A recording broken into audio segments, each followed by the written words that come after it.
An samu nasarar kama ɗaya daga cikin waɗanda suka dasa bom a masallaci a Maiduguri wanda ya tashi da mutane, ya ma bayyana cewa sun ƙara dasa wani bom ɗin a wani gurin. Ku kalli wannan bidiyon nasa tun daga farko har ƙarshe domin ku ji abin da yake cewa. Malam mai sunanka?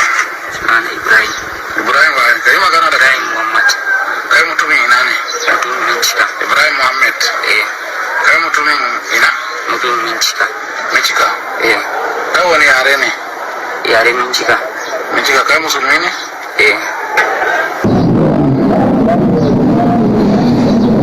Mincika.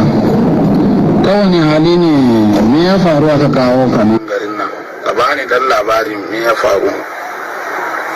Daga nan damun na zo zan je leka abunda Me ya faru a Maiduguri? Maiduguri don ne musa a masallaci guda biyu. A masallaci? Masallaci. A wani anguwa? Anguwa gaba da kalmari kaɗan. Gaba da kalmari? Wa ya sa ku zo ku sabon din? Mai gidan. Ina mai gidan kuɗi yake? Inda yana zama bakin dutse, yana zama mubi, shi ne garin da. Yana zama a bakin dutse? Yana zama a mubi? Da ina kuma? Shi ne inda na san yana zama. Me sunan shi? Su biyu ne, akwai Adam akwai Abubakar.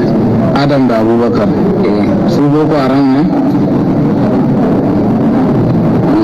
Boko Haram ne. Masalancin da kuka sadin dama daga can suka kwatanta muku masalancin ne ko kawai sun ba ku bom din ku zo ku sama ko wani masalanci? An kwatanta mana masallaci. Mene tsakanin su da mai masalanci? Wani wasan masallacin ma sabon ginawa ne, ban san me ne tsakanin su. Sabon ginawa ne? Masalancin na suwa yana wuri? Yan Izala. Izala?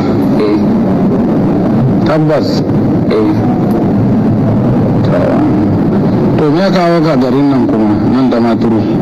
Don zai leka asirin yan sarkin baka da sojoji. Yan sarkin baka da sojoji? To da ka zo sai me za ka zo ka yi ka leka asirin su? Shikenan kawai ni an ce min zo leka asirin su, in na leka shikenan sai in koma. Ka koma? Ka koma Maiduguri? Ko za ka koma mubi daga nan mubi sai ka shiga bola? Maiduguri zan koma. Sun ba ka kudin mota ne? In shiga za su biya ni. Biya za su yi na shiga. In ka shiga mota? Yanzu da ka zo jiya din ka leka asirin sojoji da yan sarkin bakan ne? Ban leka. Daga tun yaushe ka zo nan garin? Jiya da mangari ba.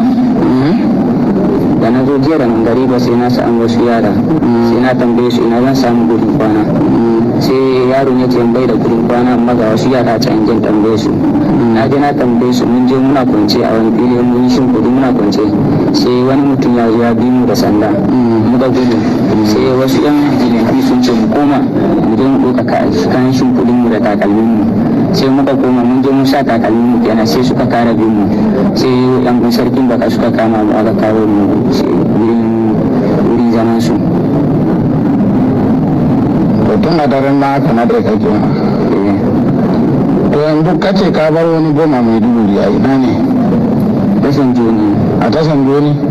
To kamar yadda ku gani gashi wannan bawan Allah ya yi bayani da kansa akan yadda duk suke tsara waɗannan abubuwa nasu. Abin da ya kamata shine mu ci gaba da sanya idanuwa, mu kuma ci gaba da yin addu'o'i Allah subhanahu wataala ya kawo mana ƙarshen dukkanin masu tayar da kayan baya da ɗayan ta'addawa da suke hallaka mutane babu gaira babu dalili. Muna kuma addu'a ga jami'an tsaron mu, Allah subhanahu wataala ya ƙara ba su nasara da sa'a a yakin da suke ci gaba da yi a koyaushe da waɗannan mutane. Allah subhanahu wataala ya ƙara kiyayewa.